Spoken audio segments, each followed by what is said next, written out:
سورہ توحید کے انسان کی زندگی پر حیرت انگیز اثرات اور گھروں میں برکتیں ہی برکتیں نازل۔ قرآن مجید کا یہ سورہ واحد ہے کہ جس کو آپ یاد کر لیں اور ہر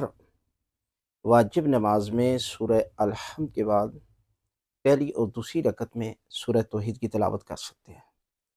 اور یہ سورہ وہ ہے کہ جس کی فضیلت اس قدر ہے کہ اگر کوئی بندہ ایک دفعہ اس کی تلاوت کرتا ہے تو 10 پارے کا اجر و ثواب ہے، 2 مرتبہ 20 اور 3 مرتبہ ختم قرآن کا اجر و ثواب ملتا ہے۔ اور جو بندہ کثرت کے ساتھ اس کی تلاوت کرتا ہے، پروردگار جو ہے وہ اس کے اندر یہ صلاحیت پیدا کر دیتا ہے کہ یہ طے الارض، یعنی اس کے لیے جو ہے وہ جو سفر ہے نا وہ سمٹ جاتا ہے، یعنی چشم زدن میں یہ شخص جو ہے وہ سفر طے کرتا ہے اور پروردگار اس کے کاموں میں ایسی برکت پیدا کر دیتا ہے کہ وہ گھنٹوں کا کام منٹوں میں کر لیتا ہے۔ اور یہ وہ سورہ ہے کہ جب انسان جو ہے وہ اس کی کثرت کے ساتھ تلاوت کرتا ہے، کثرت سے مراد یہ ہے کہ اٹھتے بیٹھتے بازار میں جاتے آتے یہ تلاوت کرتا ہے تو پروردگار جو ہے وہ اس کے اندر یہ صلاحیت پیدا کرتا ہے کہ وہ مہمان نوازی ہو تو وہ اللہ تعالیٰ اس کے رزق میں ایسی برکت پیدا کر دیتا ہے کہ یہ پھر جو ہے نا وہ 100 مہمانوں کو 1000 کا کھانا بھی جو ہے وہ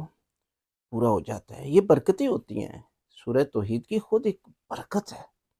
اس قدر ہے۔ لہٰذا آپ جو ہے وہ اس کو اپنی زندگی کا معمول بنا لیں اور اٹھتے بیٹھتے اس کی تلاوت کریں، روزانہ ایک تسبیح پڑھ لیں، نہیں تو یاد کرنے کی ضرورت ہی نہیں ہے، اور بغیر وضو کے بھی انسان جو ہے وہ اس کی تلاوت کر سکتا ہے۔ اب جو ہے وہ اور لوگ پوچھتے ہیں جی کہ بسم اللہ پڑھیں یا نہیں پڑھیں۔ دیکھیے بسم اللہ الرحمن الرحیم جو ہے ہر صورت کا جز ہے سوائے سورہ توبہ کے، لہذا جب بھی آپ سورہ توحید پڑھتے ہیں تو بسم اللہ الرحمن الرحیم